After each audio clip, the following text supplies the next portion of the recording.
দক্ষিণ এশিয়ার অন্যতম পরাশক্তি হিসেবে আবির্ভূত হতে চাওয়া ভারত এখন এশিয়ার অন্যতম শত্রু রাষ্ট্রে পরিণত হচ্ছে। পাকিস্তানের সাথে ভারতের শত্রুতা ঐতিহাসিক হলেও বাংলাদেশ কিংবা এশিয়ার অন্য দেশগুলোর সাথে ভারতের একটি সুসম্পর্ক বজায় ছিল। কিন্তু বর্তমানে ভারতের প্রতিবেশী দেশ শ্রীলঙ্কা, মালদ্বীপ এমনকি ভুটানের সাথে ভারতের বিরোধ চলছে। ভারতের অন্যতম মিত্র বলে পরিচিত বাংলাদেশ। শেখ হাসিনার সরকার পতনের পর ভারতের সাথে বাংলাদেশের সম্পর্ক সবচেয়ে তলানিতে রয়েছে। বাংলাদেশের জনগণ এমনকি সবচেয়ে বড় রাজনৈতিক দল বিএনপিও ভারত বয়কটের ডাক দিয়েছে। এবার এই সাথে যোগ দিল মুসলিম বিশ্ব। হিন্দু অধ্যুষিত দেশ ভারতে বিজেপি সরকার ক্ষমতায় আসার পর সেদেশে উগ্র হিন্দুত্ববাদের বিকাশ ঘটে।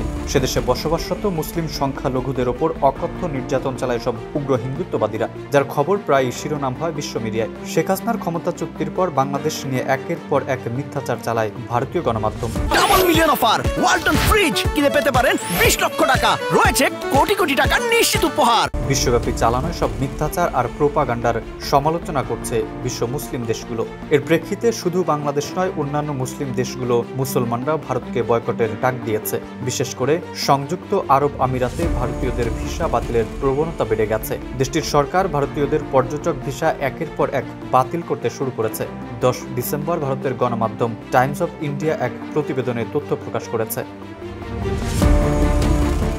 প্রতিবেদনে বলা হয়েছে, আগের সংযুক্ত আরব আমিরাতে ভারত থেকে ভিসা আবেদন করার পর প্রায় 99% মানুষ ভিসা পেতেন। তবে সম্প্রতি আমিরাত সরকারের নতুন নীতি কার্যকর হওয়ায় ভিসা বাতিলের হার ব্যাপকভাবে বৃদ্ধি পেয়েছে। এই পরিবর্তনের কারণে ভারতীয় পর্যটকরা হতাশ ও আর্থিক ক্ষতির সম্মুখীন হচ্ছেন। নতুন নীতির আওতায় যারা আমিরাতে পর্যটন করতে যাবেন তাদেরকে আরো কঠোর নিয়মের মধ্য দিয়ে যেতে হবে। এখন থেকে পর্যটকদের হোটেল বুকিং এবং বিমানের টিকিটের কপি জমা দেওয়া বাধ্যতামূলক করা হয়েছে। যারা স্বজনের বাড়িতে থাকতে চান তাদের সেই সম্পর্কে যথাযথ তথ্য ইমিগ্রেশন কর্তৃপক্ষের কাছে জমা দিতে হবে। এছাড়া আমিরাতের নতুন ভিসা নীতির অংশ হিসেবে একজন পর্যটককে তার হোটেল রিজার্ভেশন, বিমানের রিটার্ন টিকিট এবং ব্যাংক স্টেটমেন্ট জমা দিতে হবে। এমনকি দুবাই যাওয়ার জন্য পর্যটকের কাছে পর্যাপ্ত অর্থ রয়েছে কিনা তা নিশ্চিত করতে তার ব্যাংকের স্টেটমেন্টগুলো জমা দিতে হবে। এছাড়া দেশটিতে যাওয়ার আগে শেষ 3 মাসের বেতনও দেখাতে হবে।